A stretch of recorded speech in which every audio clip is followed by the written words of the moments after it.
Well, from a technical perspective or hardware perspective, the technology that we're using is telephones.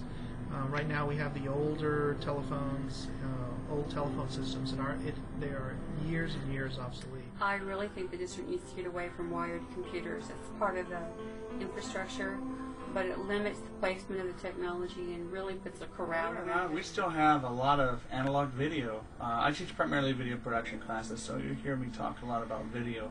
I still see a lot of VCRs. I see VHS camcorders and VHS-C camcorders around. I personally have a VHS recorder in my classroom, or not recorder, just a player, and that's something that's pretty antiquated.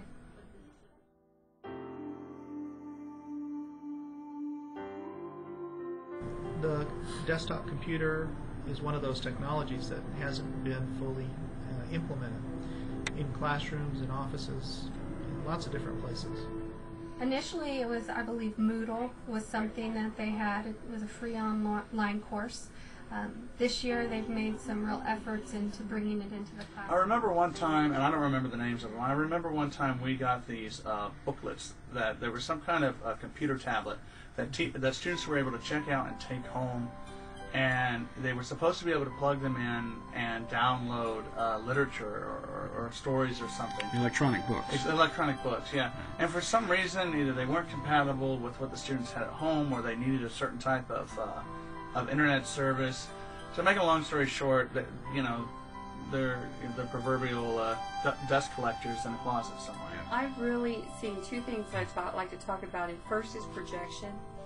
Every district has projection. It's just in a very limited format.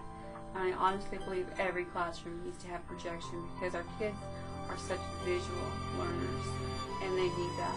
The other thing I've seen is in special ed cases for students that have difficulty with fine grasping and even difficulty with keyboard use, and they'll buy the touch screen computers, which I think is much more intuitive for a learner.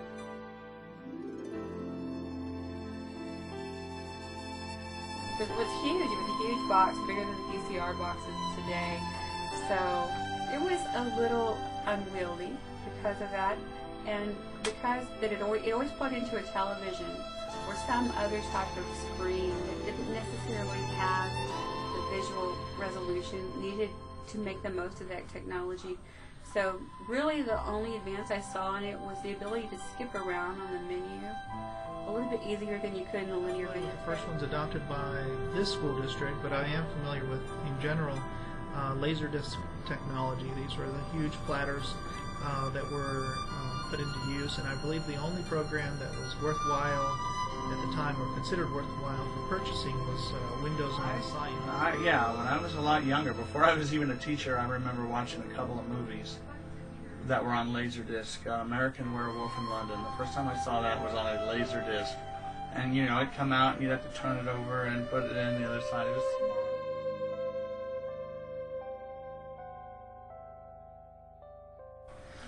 I like the smart boards. I think those would be a great idea.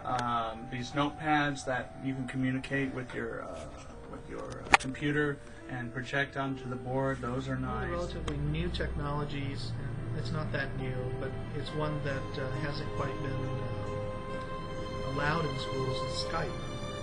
When we talk about Skype, we're talking about internet telephony, being able to communicate over the internet with video, pictures, moving pictures, and audio. And these are technologies that are being used in lots of other school districts around the world. The thing that I've been trying to get into my classroom the most are drawing pads. I think it's the way of the future with a lot of artwork that is done. Than a technology, I think we need to take advantage of blogging and tweeting and all that instant access information much more readily than we're allowed to right now.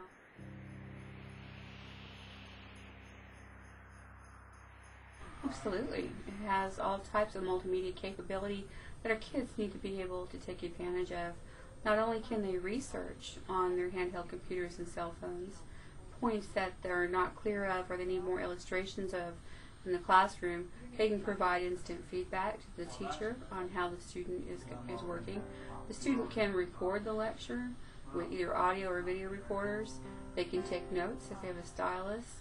So it really is an important Definitely piece. think that a cell phone would be something we could definitely add to the classroom. I mean, just in the past 2 years, we've had the iTouch phones and all the different.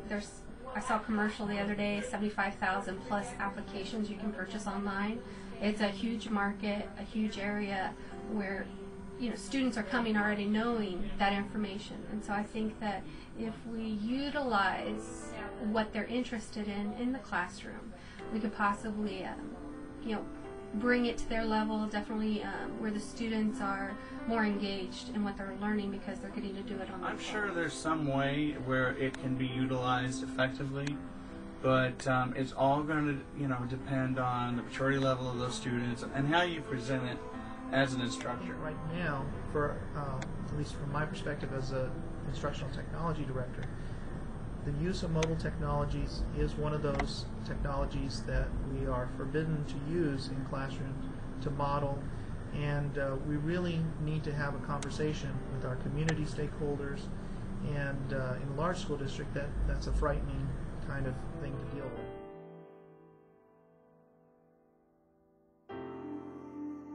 Yeah, I think that at this point there isn't anything specific. I think with technology it's so difficult because it's constantly changing, and it's really at this point just managing the technology that we have. No, unfortunately, my vision is limited, bounded. I do rely on visionaries and people that think things up. I love science fiction. It helps me understand things. I think that going wireless, everything, wireless computers, wireless internet, everything would be beneficial. I really think we need to have, and this is almost pure science fiction, we need to have the flexible screens that can roll up and be put away in your pocket so that kids don't have to carry around hard shell computers anymore. It needs to be more convenient to them, and that way they could take it and use it anywhere.